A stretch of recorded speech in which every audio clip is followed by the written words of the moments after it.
শ্রীকৃষ্ণ কেন অর্জুনকে বিশ্বরূপ দেখাতে গেলেন? তিনি এতক্ষণ তার সখা হিসাবে, তার উপদেষ্টা হিসাবে কথা বলে যাচ্ছেন।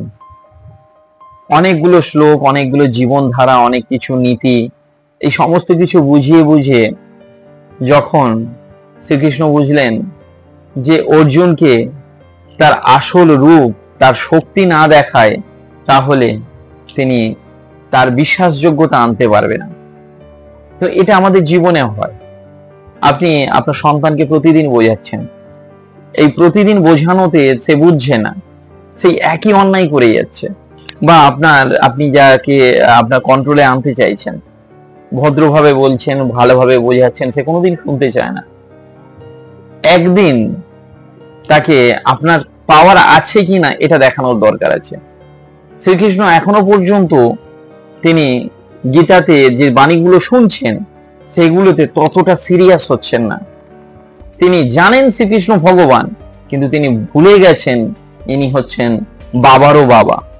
আপনার পুত্র জানে আপনি বাবা, আপনার পুত্র জানে আপনি মা।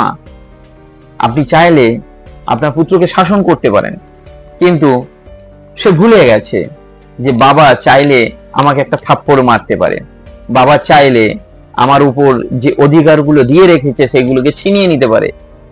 কিন্তু আমরা আমাদের জীবনের ক্ষেত্রে ভগবানের যে শৌর্য রয়েছে, সব ভগবানের যে ক্ষমতা রয়েছে, সেগুলোকে ভুলে যাই। তখন ভগবান তার আসল রূপে ফিরে আসে। ইয়া বড় চেহারা, তার শরীরের মধ্যে থেকে সবাই তার শরীরের মধ্যে নিবিষ্ট হয়ে যাচ্ছে, সবাই তার মধ্যেই পতিত হচ্ছেন। দেখাচ্ছেন দানব, রাক্ষস, দেবতা, পৃথিবীর যত কিছু ঐতিহ্য রয়েছে, যত কিছু সামগ্রী রয়েছে, যত কিছু শৌর্য রয়েছে, সব তার মধ্যেই সমৃদ্ধ, সব তার মধ্যেই রয়েছে। তাই শ্রীকৃষ্ণ তাকে একবার দেখালেন, আমি শক্তিশালী,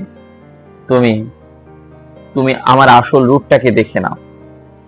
অর্জুন তখন তার পায়ের কাছে বসে গিয়ে মাথা নত করে বললেন, প্রভু, হে শ্রীকৃষ্ণ, আমি এতক্ষণ আপনাকে সখা বলেও অপরাধ করেছি।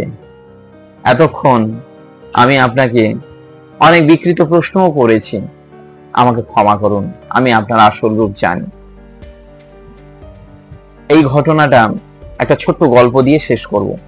একদিন একটা বিষাক্ত কেউটা সাপ ভগবানের কাছে গেছে, হে ভগবান, তুমি আমাকে বিষাক্ত সাপ কেন বানালে?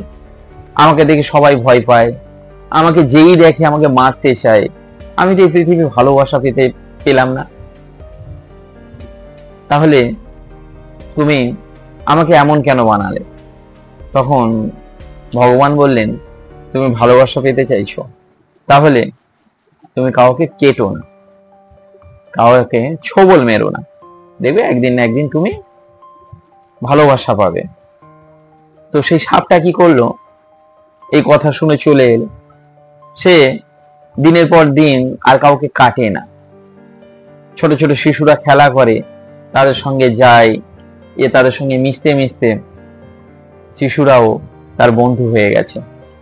একটা দিন এলো যখন শিশুরা তার সঙ্গে খোলামেলা খেলতে শুরু করে দিল। তারপর শিশুরা যখন দেখতে পেল এই সাপ তো কামড়ায় না, তখন সেই সাপটার একটু আধটু লেজ টানতে শুরু করলো, কখনো তাকে টাচ করা শুরু করলো। সাপটা দারুণ মজা পেতে শুরু করলো, এবং বাচ্চাগুলো, শিশুগুলো পরবর্তীকালে তার লেজটাকে ধরে আরো জোরে টানতে শুরু করলো। এবার তার একটু একটু ব্যথা লাগতে শুরু করে, তাও সে কাউকে কাটে না। তারপর একটু একটু করে শিশুদের, বাচ্চাদের সাহস বাড়তে শুরু করলো।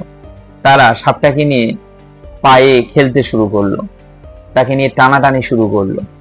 এবার এমন একটা সময় এলো তার জীবন যায়।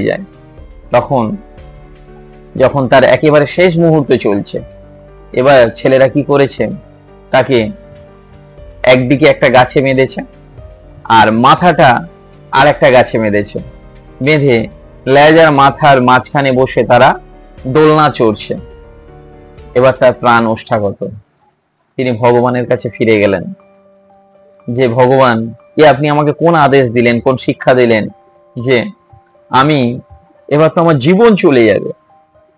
তখন ভগবান বললেন যে তোমাকে আমি ছোবল মারতে বারণ করেছি, আমি কাউকে কাটতে বারণ করেছি, কাউকে কামড়িও না, কিন্তু তোমার মধ্যে যে বিষটা আছে এটা তোমার আত্মরক্ষা। তোমাকে তো আমি বারণ করিনি ফনা তুলতে।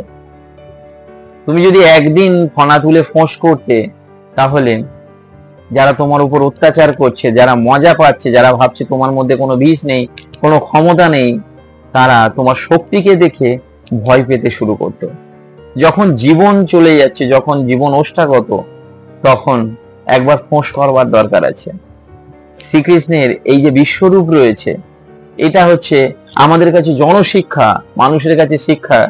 যখন তুমি তোমার মান্যতা পাচ্ছ না, যখন তুমি তোমার যোগ্যতার মূল্য পাচ্ছ না, তখন তোমার ভিতরে যে শৌর্য রয়েছে, যে ক্ষমতা রয়েছে, যে এডুকেশন রয়েছে, যে শিল্পকলা রয়েছে, যে ট্যালেন্ট রয়েছে, সেটাকে একবার তুলে ধরো, একবার দেখাও তোমার আসল রূপটা কি। তাই শ্রীকৃষ্ণের বিশ্বরূপটা শুধুমাত্র আধ্যাত্মিকতার কাজে লাগে এমনটা নয়, এটার ভিতরে অনেক জীবনের শিক্ষা রয়েছে। তো আশা করি আপনারা আমার কথা বুঝতে পেরেছেন। ভিডিওটি যদি সঠিক মনে হয়, আমার জন্য কিচ্ছু করতে হবে না, এই ভিডিওটিকে আপনার লাইফে কাজে লাগান। ধন্যবাদ।